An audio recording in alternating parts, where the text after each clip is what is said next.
Ketika kita berada di diri pribadi, kita menganggapnya masalah dan kita berusaha mengubah, ya nggak berubah-berubah.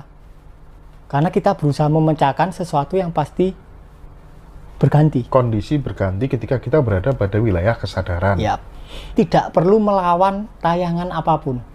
Apapun yang tayang di kepala, apapun yang tayang di perasaan tidak perlu dilawan. Nggak perlu dilawan. Ya, karena satu-satunya yang membuat penderitaan adalah perlawanan kita. Jadi ketika kita sudah sampai di ketiadaan atau diri sejati kita, maka apa yang dinamakan energi, ruh, jiwa, ya nggak ada. Bahkan yang lahir pun nggak ada. Yang mati pun pada dasarnya nggak ada. Jadi ketika kita bertanya, nanti setelah mati mau kemana? Ya yang mati siapa? Kan gitu. Looping tadi ya dengan menyadari bahwa kita kita adalah ketidakterbatasan itu sendiri gitu. Jadi disadari dulu samskaranya. Kemudian otomatis kita akan sadar bahwa kita tak terbatas. Kayak gini loh, misal ya, ada aliran pipa lah, ada elbow dan ada T kan. Misal T-nya sampai bumpet lah, kan otomatis alirannya nggak lancar. Oh iya. Tapi ketika kita mengurai samskara kita, alirannya jadi lancar. Oke. Dan aliran yang lancar adalah ekspresi dari semesta. Oh, jadi arahnya tetap ke inspirasi ya. Pada dasarnya nggak ada semesta yang menghukum manusia. Ya manusianya sendiri yang menghukum dirinya sendiri, ngumpeti sendiri. Akhirnya buyar-buyar sendiri. Kejadian seburuk apapun termasuk kematian, penyakit, itu manusia sendiri yang nyipta. Iya. Nah bagaimana kalau kemudian ada pihak luar, terus kemudian dia bikin penyakit, terus kita jadi korban kayak gitu, Mas? Itu kan bukan salah kita? Tetap salah kita. Kenapa? Karena kita pada dasarnya adalah melingkupi dia juga.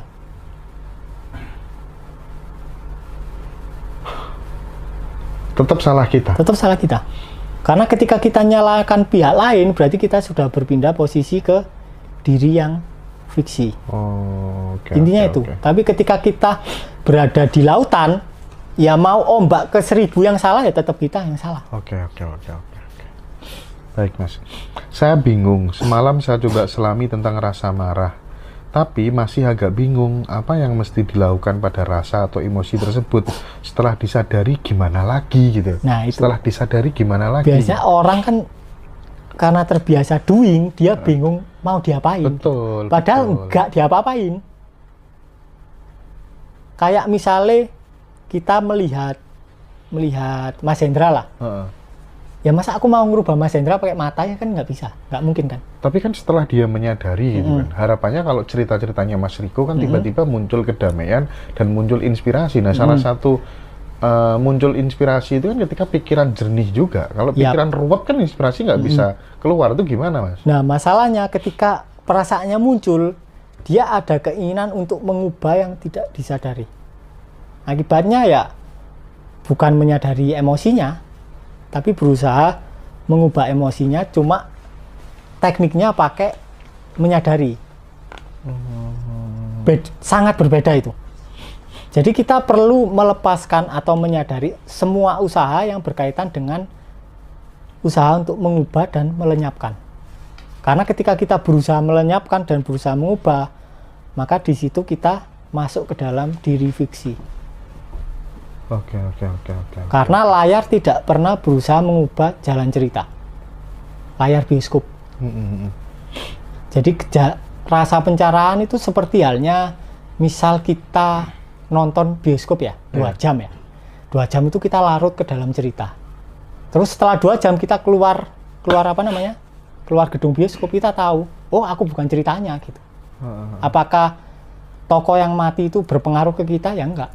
Apakah jalan cerita yang tadi tembak-tembakan, terus kehilangan suami, kehilangan uang, apakah berpengaruh ke penonton? Ya enggak hasilnya. Tapi ketika kita teridentifikasi, ya jadi pengaruh. Dan cara untuk lepas ya adalah menyaksikan. Apapun lah kita saksikan. Kalau kita belum bisa menyaksikan area dalam kita, ya kita saksikan area-area luar. Misal menyaksikan Mas Hendra, menyaksikan kasur, dan ruang di antara kasur, kemudian kita beralih menyaksikan pikiran, menyaksikan perasaan, dan kemudian menyaksikan yang menyaksikan itu sendiri. Oke.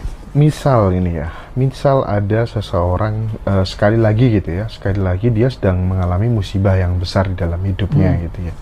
Terus kemudian dia mencoba untuk diam, diam, pejamkan mata atau tidak menjamkan mata tidak masalah.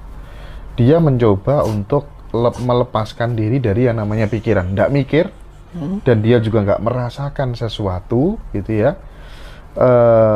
Karena dia bukan pikiran, dia bukan tubuh, dia bukan apa tuh namanya emosi, perasaan gitu. Dia melampaui itu semua. Dia berada pada wilayah kesadaran tadi. Di fase itu kan sebenarnya memang kita tidak akan kita kan sudah terbebas dari penderitaan. Ya nggak kira-kira. Nah, bisa nggak praktek gitu aja gitu. Ketika kita ada masalah, itu sebagai metode letting in gitu. Sama nggak dengan seperti itu yang disampaikan Mas Riko? Sama. Jadi, sama. Oke. Nah, ketika itu dilakukan terus-menerus, lama-kelamaan akan muncul solusi sendiri di dalam diri, begitu kan? Bukan muncul solusi, masalahnya hilang.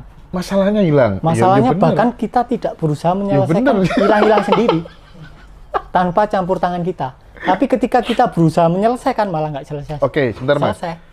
Kalau dikatakan masalahnya hilang sih, aku kurang sepakat ya, karena memang masalahnya tetap ada gitu. Maksudnya, misal kayak di PHK, dia masih tetap di PHK.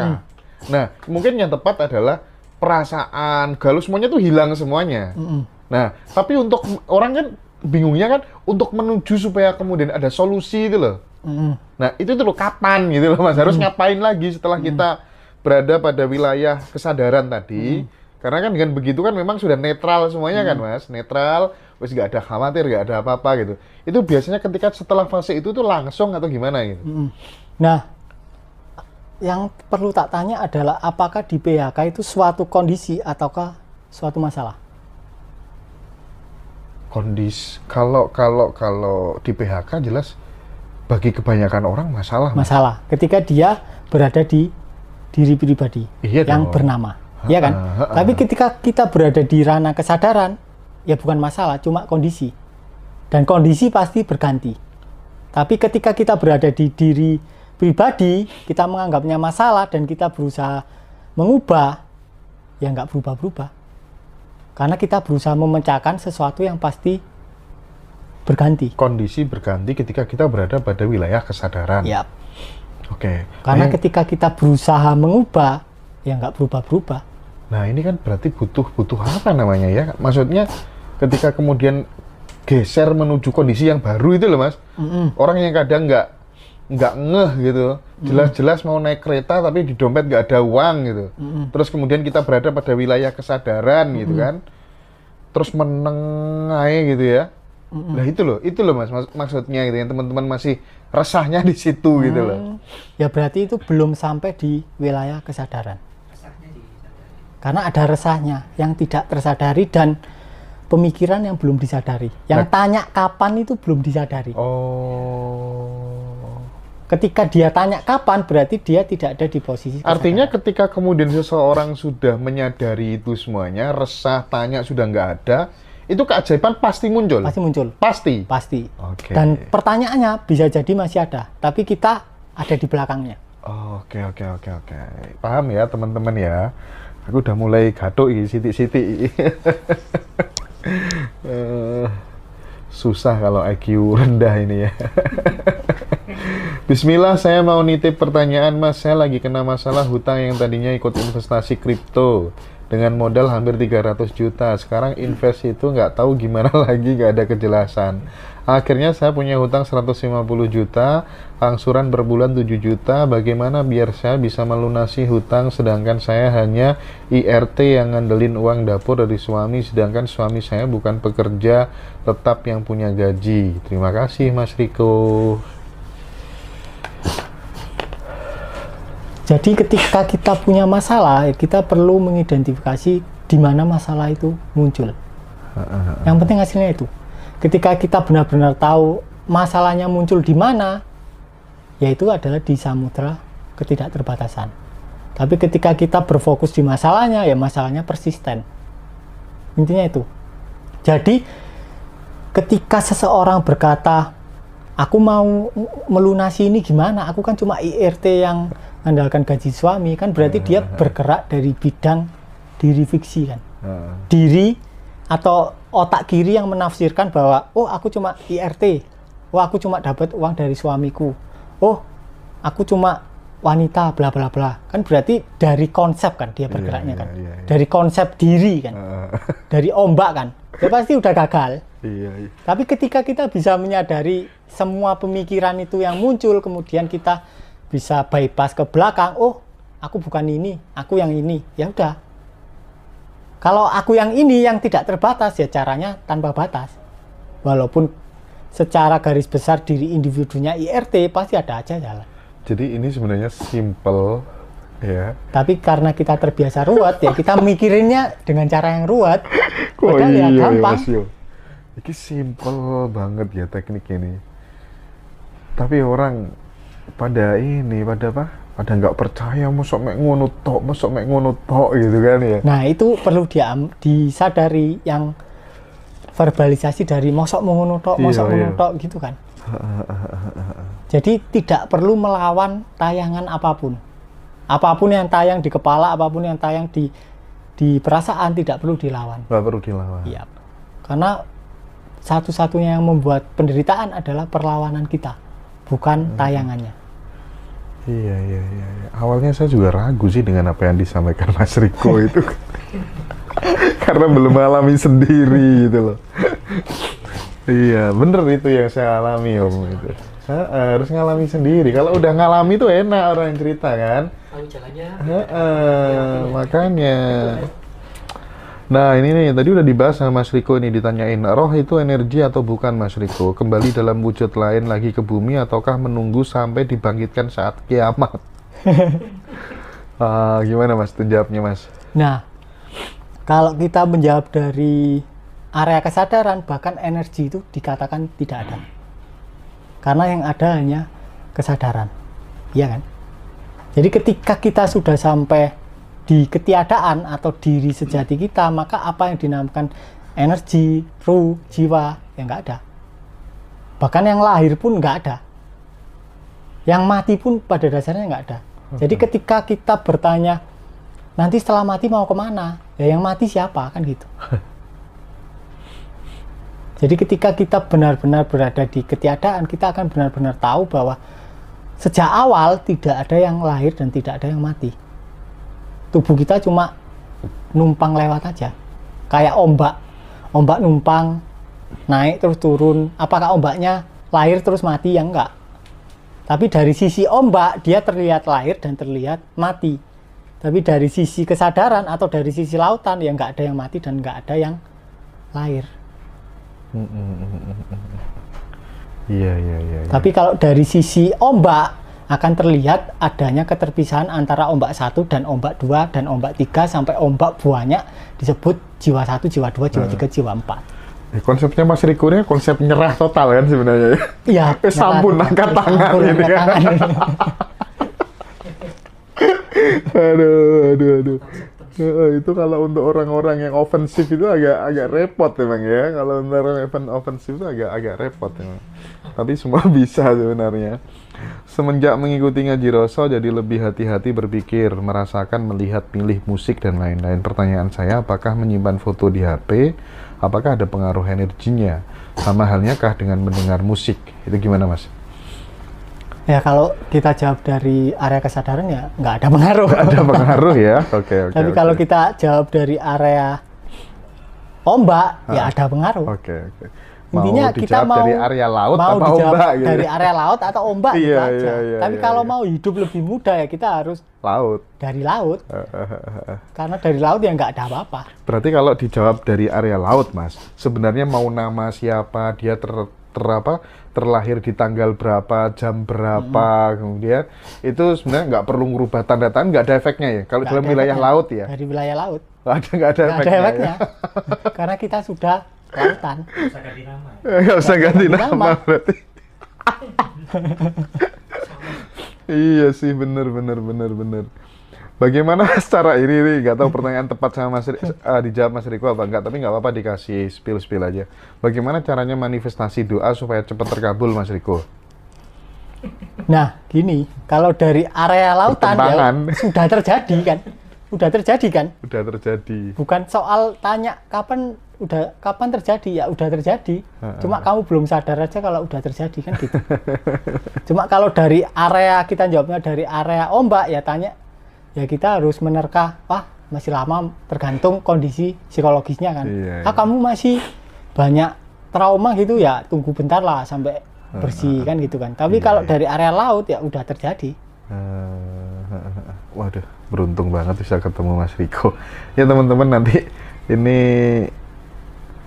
saya sarankan untuk teman-teman gabung di acara Kopdar di tanggal 4 Januari. Jadi teman-teman bisa langsung tanya seperti ini, face to face dengan Mas Riko. Dan nanti acaranya mulai jam 9 pagi sampai jam 3 sore. Teman-teman nggak perlu nginep ya. Kecuali yang dari jauh gitu. Ada yang dari Bandung soalnya. Assalamualaikum, kru ngaji Roso, nitip soal ini gimana sih caranya supaya saya bisa menjadi magnet uang? Suwun mas gitu. Magnet uang mas. Ya kalau dari area laut ya kita sudah magnet uang. Sudah magnet uang. Ya. Iya. Tapi ketika ketika lautan menyangka dirinya ombak ya ombaknya berusaha jadi magnet uang. Intinya yang paling urgent adalah mengalami diri kita yang sejati. Intinya yang paling urgent itu. Oke, kesadaran itu tadi Iya. ya. Gimana caranya kita bisa bersihkan hati jika kita dalam lingkungan kerja yang buruk, pembenci, penjilat? Kerjaan apa ya yang membenci dan menjilat itu ya kira-kira? Gimana mas? Nah, pilihan kita cuma dua. Kita mau menyalahkan pihak luar atau kita mau Iya sih. menyalahkan diri sendiri. Benar. Ketika kita bisa memahami bahwa oh ya emang aku yang keliru, ada solusi. Tapi kalau kita menyalahkan pihak lain ya nggak ada solusi. Yang benar itu kan justru nggak nyalahkan siapa-siapa mas. Itu sudah selesai belajar ya, katanya. Tapi orang kan butuh pijakan kan. Iya sih. Kalau misal dari nyalain orang lain terus nggak nyalain siapa-siapa iya, itu ada sangat rokaat sulit. 1, rokaat 2, rokaat 3. Jadi gitu perlu kan. menyalahkan dirinya sendiri terlebih dahulu. Dari situ dia akan introspeksi, terus mulai tersibak emosi-emosi yang terpendam. Tapi ketika kita menyalahkan pihak lain, ya mau ngapain? Nggak bisa ngapa-ngapain kan? Akhirnya mungkin resign, terus ketemu lagi lingkungan yang sama, pasti ketemu lagi. Didik, sambil dimakan dong jenjangnya. Cepetan. Setelah nggak enak nanti ya makannya. Selamat siang mas, mau titip pertanyaan bagaimana caranya menghilangkan atau mengontrol pikiran kita dari pikiran negatif dan overthinking terhadap sikap orang lain yang pernah bermasalah dengan kita. Jadi saya selalu merasakan perasaan tidak enak setiap bertemu dengan orang tersebut, padahal tidak ada masalah apa-apa. Dan setiap bangun pagi langsung deg-degan, pikiran negatif muncul dan overthinking. Gimana tuh mas? Nah, ketika kita berusaha melenyapkan pikiran negatif, ya pikiran negatifnya nggak lenyap. Itu kan malah melawan nih mas Riko ya? Malah melawan. Ya kayak kita, intinya ya, inti di kehidupan ini adalah kita memposisikan diri kita sebagai lautan. Kita belajar lah. Kita belajar memposisikan diri sebagai lautan. Nah, sifat utama lautan itu apa sih? Mengasihi dan mencintai semua ombak kan. Semua tayangan kan. Ya otomatis ya kita harus bisa mengasihi apapun pemikiran yang muncul dan perasaan apapun yang muncul. Nah, kalau kita nggak bisa mengasihi pemikiran kita, ya kita nggak mungkin bisa mengasihi orang lain. Otomatis kita juga nggak bisa mengasihi pasangan kita. Kalau kita basisnya berusaha melawan, berusaha mengendalikan, ya otomatis kita secara tanpa sadar, kita tidak mencintai pasangan kita. Tapi kita berusaha mengendalikan pasangan kita. Dan ketika kita berusaha mengendalikan pasangan kita, maka kita berusaha kita mengubah suatu makhluk hidup yang sangat indah menjadi sebuah boneka yang mati. Ya kan? Ketika kita berusaha mengubah sesuatu, ya kita berusaha mengubah makhluk hidup menjadi benda mati. Nah, kalau memang dia memang dan itu membahayakan dirinya, kalau nggak diubah gimana mas? Membahayakan gimana? Ya misalnya dia punya kebiasaan nyabu. Nah kalau kita nggak ngubah, katanya ngubah menjadikan makhluk hidup seperti boneka yang mati. Ya. Nah, yang perlu ditelusuri adalah penyebab dia nyabu itu dia atau kita? Dia lah. Misalnya dia gitu. Kalau dari jawaban dari area laut, ya kita yang penyebab dia nyabu. Oh. Karena itu kita ketemu dia. Oh gitu. Kalau kita nggak ketemu dia, ya bukan kita kan berarti. Berarti termasuk anak kita begini-begini sebabnya karena kita. Sebabnya karena kita. Nah, karena kita nggak ngerti, akhirnya kita berusaha merubah anak kita. Tapi kita ketika menyadari perasaan apa yang memicu anakku jadi nakal seperti ini. Nah, ketika perasaannya tersadari, otomatis anaknya akan berubah dengan sendirinya. Intinya apapun yang dihadirkan semesta adalah simpanan dari emosi kita. Simpanan dari samskara kita. Iya. Berarti sekarang kita nggak perlu khawatir nih masa depan anak dan lain sebagainya gitu. Nggak perlu ya Mas? Nggak perlu. Karena gini, misal terjadi suatu peristiwa. Dan kita tidak terpicu lah, tidak terganggu. Iya. Ya kan nggak ada masalah. Mau dia jempalian gimana pun nggak ada masalah. Bener. Berarti kan masalah utamanya adalah di diri yang terganggu. Iya. Jadi masalahnya tidak pernah ada di diri orang lain, pasti di diri kita. Ini mulai teman-teman juga semua mulai manduk-manduk semua ini. Iya Mas, oke. Berarti sekarang kita nggak perlu kemudian ngarah-ngarahkan. Ya biarlah dia berjalan sesuai naturalnya bagaimana gitu ya Mas ya. Passionnya dia apa.